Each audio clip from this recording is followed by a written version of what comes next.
The Lord be with you. And with your spirit. A reading from the Holy Gospel according to Luke. Glory to you, O Lord.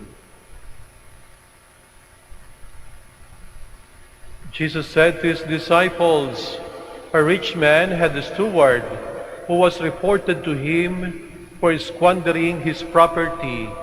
He summoned him and said, 'What is this I hear about you? Prepare a full account of your stewardship, because you can no longer be my steward.' The steward said to him, 'What shall I do now that my master is taking the position of steward away from me? I am not strong enough to dig, and I am ashamed to beg. I know what I shall do, so that when I am removed from my stewardship, they may welcome me into their homes.' He called in his master's debtors one by one. To the first he said, 'How much do you owe my master?' He replied, 100 measures of olive oil.' He said to him, 'Here is your promissory note. Sit down and quickly write 1 for 50. Then to another he said, 'And you, how much do you owe?' He replied, 100 measures of wheat.' He said to him, 'Here is your promissory note. Write 1 for 80. And the master commended the dishonest steward for acting prudently. For the children of this world are more prudent in dealing with their own generation than the children of light.'" Dear sisters and brothers, the Gospel of the Lord. Praise to you, Lord Jesus Christ. Please be seated. Ang krisis po sa buhay ay maaari nating tingnan bilang isang malaking problema o pwede rin namang tingnan bilang isang malaking oportunidad. Mga minamahal na kapatid sa ating Panginoong Jesucristo, ang kwento po sa Ebanghelyo sa araw nito ay isa sa mga kwento na medyo mahirap bigyan ng tamang pakahulugan. Nung tinignan ko po ang iba't ibang Bible commentators, iba't iba rin ang title na ibinigay nila sa ating kwento. May nagsasabing ito'y tungkol sa isang dishonest steward, isang katiwala na hindi matapat. May nagsasabi naman na ito'y tungkol sa smart steward, isang katiwala na napaka-smarte. May nagsasabing ang steward, katiwala, ay isang rogue, isang rascal. Ang tingnan kong kahulugan, ang kahulugan na isang buhong, isang tampalasan, isang pilyo. Siguro po, pwede kong sabihin na itong katiwalang ito at yung mga characters ay mga taong pasaway. Unang tingnan natin itong tagapamahala kung paano siya naging pasaway. Pasaway siya sapagkat nagkaroon po siya ng mismanagement doon sa kanyang pamamahala. Yung kanyang amoy mayaman, tinatawag na master, maaring laging umaalis, at yung kanyang ari-arian, kanyang kayamanan, ay pinamamahala niya rito sa katiwala na ito. Pero nabalitaan ang kanyang mismanagement ng mga bagay na pinagkatiwala sa kanya, kaya siya sinabihan na, "Aalisin na kita sa iyong pamamahala. Iba na ang ilalagay ko dyan." Dumating ang crisis sa buhay niya. Naku po, isang malaking problema. Pero itong katiwala ay nakaisip ng pamamaraan kung anong kanyang gagawin. Yung kalagayan niya na mukhang isang malaking problema, ay nakita pa niya na pwedeng maging oportunidad. Ang ginawa po niya, tinawag niya yung mga tenants, marahil ay namumupahan doon sa lupain ng kanyang amo. At nung panahon na yon, hindi naman pera ang binabayad, kung hindi yung ani mismo, yung produce ng iyong itinanim. Sabi niya doon sa una, "Ikaw, magkanong utang mo sa aking amo? 100 jars ng oil. Gawin mo na lamang na 50. Ikaw naman, magkano utang mo? 100 kaban ng trigo. Gawin mo na lamang 80. Ang sabi niyang gano'n. Ang ginawa niya, pinolsify niya yung aklat, no? Na kung saan nililista yung mga anihin. Pasaway yung katiwala, pero pasaway din po yung mga pinagkatiwalaan, yung mga nangungupahan, sapagkat nakipagsabwatan sila doon sa katiwala. Abay, may advantage doon sa katiwala, sapagkat kapag alam niyang siya'y aalisin na, maaaring iniisip niya, tatanggapin nila ako. Kasi natatakot akong mawalan ng hanap buhay. Natatakot naman akong malimos, kahiya-hiya. Saan ako pupunta? Ngayon, kung makikipagsabwatan ako dito sa mga nangungupahan na ito, maaaring may tatanggap sa akin kung ako'y naghihirap na. At siguro, kung magkabistuhan man, sa bandang huli, abay, lagot din sila. Pwede ko silang i-blackmail. Kaya pasaway din yung mga nagre-renta. Sa bandang huli, tayo magugulat sapagkat imbis na magalit yung amo sa ginawa ng kanyang katiwala, abay, pinuri pa po. Hindi siya na-shock doon sa ginawa ng kanyang katiwala. Kaya pwede nating sabihin, siguro tong among ito ay pasaway din. Siguro tong among to meron ding kalokohan na ginagawa sa buhay.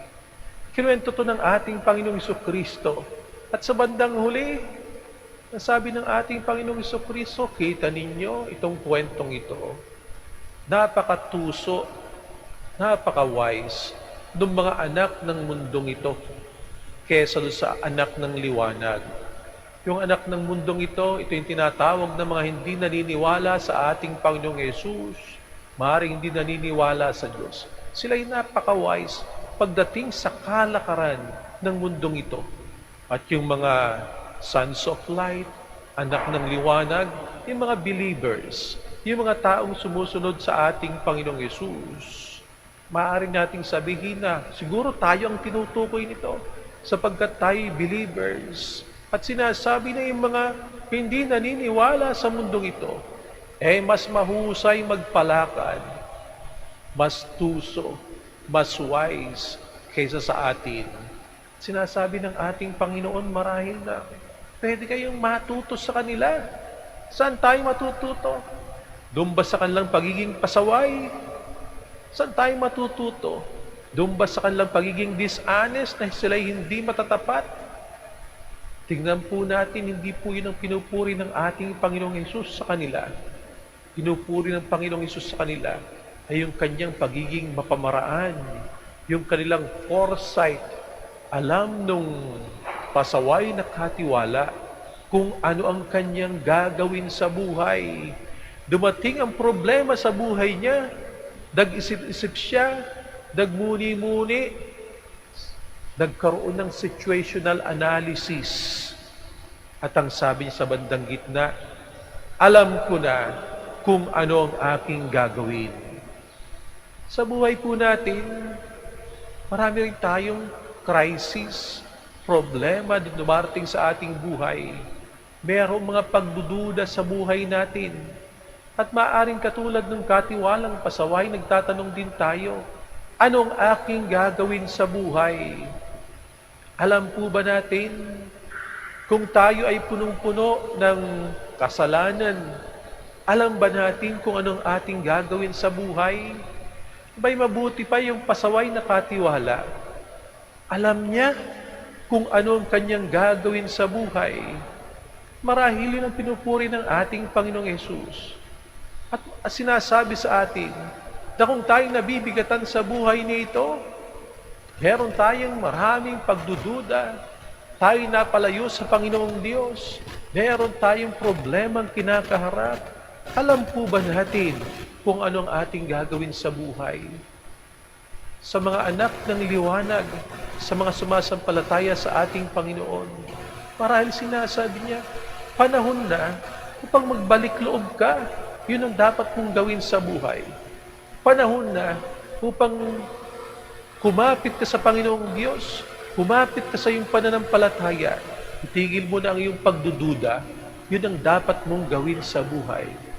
Panahon na upang sa ganoon, sa ating paglapit sa Panginoong Diyos, ibigay natin ang lahat-lahat sa Kanya nang mayroong buong pagtitiwala. Kahit na marami pang problema sa buhay, alam ba natin kung anong dapat nating gawin sa buhay?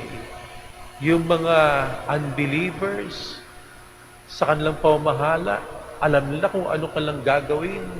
Pinagbubuhusan nila ng maraming panahon. Yung kanilang activities sa araw-araw, maaaring tinutukoy na anak ng mundong ito. Pag tinignan natin, maaaring businessman. Napakahusay sapagkat mahabang panahon ang kanyang ginugugol sa kanyang negosyo. Maaaring singers, musicians, pag tinanong mo, napakaraming panahon ang ginugugol niyan upang sa ganoon ay maging mahusay doon sa kanyang craft. Pero sa buhay na pang-espiritual, tinatanong tayo ng ating Panginoon, yung pinagkatiwala sa ating mga oras, gaano karami ang ating iginugugol para sa ating Panginoon. Yung tiwala ng yung talento ng mga anak ng mundong ito, maaaring sila'y unbelievers. Ginagamit nila upang pagyamanin ng mundong ito. Sinasabi ng Panginoon, kung gagamitin din natin kung anumang talento ang pinagkaloob sa atin sa mundong ito para sa ating buhay na pang-espiritu, para sa simbahan, marahil mas magiging maganda ang takbo ng ating buhay bilang mga anak ng liwanag. Panalangin po natin sa pagdiriwang natin ng banal na Santa Misang ito, nagayahin natin hindi yung kasamaan ng mga pasaway na katiwala.